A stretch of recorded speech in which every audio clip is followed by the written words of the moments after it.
Hello friends, এই দেখো আমি আর আমার দিদি কোথায় এসেছি বলো তো। খুব এক্সাইটেড না জানার জন্য কোথায় এসেছি? তো দেখো কোথায় এসেছি। আমার মেয়ে আর দিদির মেয়ে যোগা শিখছে, তাই এসেছি। তো কোথায় এসেছি চলো দেখাই।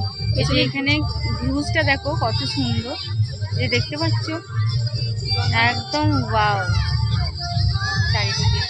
তো এই তো ওদের এবার দেখায়। এই যে ওরা যোগা শিখছে এখন, দেখতেই পাচ্ছ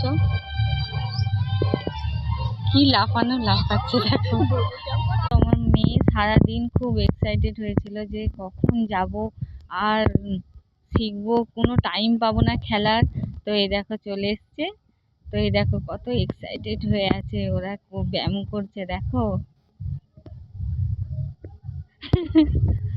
মা